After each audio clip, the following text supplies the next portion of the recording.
மக்களே எல்லாருக்கும் வணக்கம். நம்ம காலைல கொல்லிக்கு வந்தாச்சு.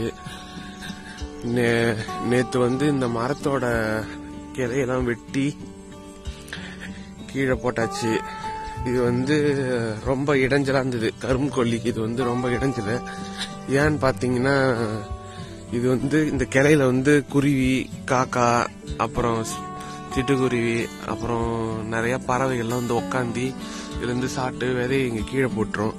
கீழே போட்டா நம்மளுக்கு கொடி மாதிரி நல்லா வளர்ந்துரும். அப்புறம் கொடி நம்ம கரும்பை அடைச்சிக்கும். இதனால நம்ம அதை வெட்டி கீழே போட்டாச்சு.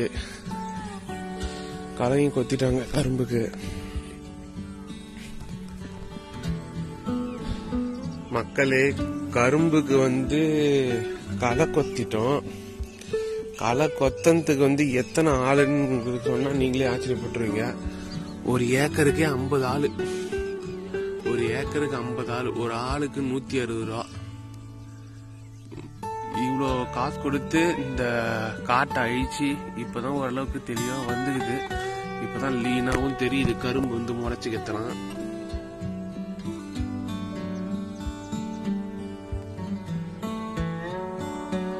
ஆள் கூலியே சாட்டுறது சுத்தமா.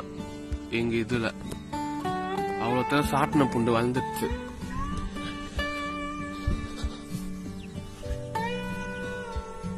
அப்புறம் வெண்டைக்காய் கொல்லிக்கு எங்க அப்பா இன்னைக்கு தண்ணி பாசினாரு. நேற்று கொஞ்சம் லைட்டா மழை பெஞ்சுது.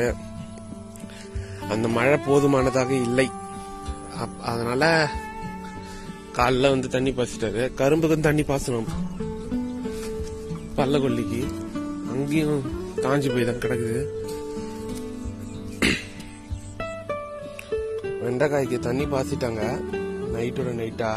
இப்ப பைப் எல்லாம் போட்டு கட்டி அது வரைக்கும் இழுத்துன்னு போயிருக்காங்க. வெண்டைக்காய் லாபமே தரமாட்டேங்குதுங்க சுத்தமா. இந்த மருந்துக்கே ஆயிடுது. மருந்து அடிக்கிறதா இருக்குது. அப்புறம் வர கூலிக்கு அப்படியே 400 ரூபா 500 ரூபாய் அந்த மாதிரி தான் வருது. சில நாள் 300 ரூபா வரும். இந்த வெண்டைக்காவை போட்டு படாத பாடப்பட்டு வரோம்.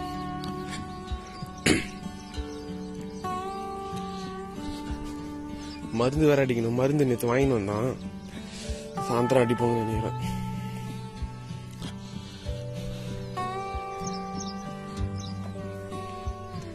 சரி மக்களே, நம்ம வீட்டுக்கு போயிட்டு சாப்பிட்டு பார்க்கலாம். இன்னைக்கு ஒரு வேலை. இன்னைக்கு 50க்குன்னு சொல்லிட்டு பாண்டிச்சேரியில ஒரு இடத்துக்கு போறோம். மக்களே, நம்ம வெண்டைக்காய் கொல்லி போயிட்டு வந்தாச்சு. இன்னைக்கு காலைல ஒரு இடத்துக்கு கிளம்புறோம். காலைல சாப்பாடு தோசை, தக்காளி சட்னி, இட்லியும் இருக்கு. மதியம் தயிர். இன்னைக்கு நம்ம பாண்டிச்சேரியில 50க்குன்னு ஒரு ஏரியா இருக்கு. அந்த ஏரியாக்குள்ளார போறோம். இன்னைக்கு அங்க ஒரு வேலை. அந்த வேலை முடிஞ்சிருந்தா ஓரளவுக்கு என்ஜாய், இல்லைன்னா அப்செட் தான். மதியம் என்ன சாப்பாடுமா? தொட்டுக்க கடையில எல்லாம் வாங்கிக்கணும். ஊருக்கா மிளகா வைக்கிறேன். சரி மக்களே, நம்ம போயிட்டு அப்புறம் என்னன்னு பார்ப்போம். வந்தாச்சு. பார்க்கலாம்னு சொல்லிட்டு வந்துடுறோம். சரி, மதிய சாப்பாடு என்னன்னு பார்ப்போம். மக்களே, மதியம் நம்ம சாப்பிட்டு கொல்லிக்கு வந்தோம். சாயந்தரம் வாக்குல ஒரு 3 மணி இருக்கும். அந்திக்கு களை கொத்துறாங்க. ஒரு 10 பேர் கொத்துறாங்க. இன்னும் முடியல. இந்த 1 ஏக்கர் களைய இப்பதான் முடிய போகுது. இது ரொம்ப பில்லு அதிகமா ஆயிடுச்சு. அது திட்டா அதோட ஓண்டுக்குது. அப்புறம் அதோட ஓண்டு இருக்குது. அப்புறம் கொஞ்சம் கொஞ்சமா கொத்தின்னு வராங்க. நம்ம வாய்க்கா சீவுவோம். தண்ணி பாசத்துக்கு வாய்க்கா சீவணும்.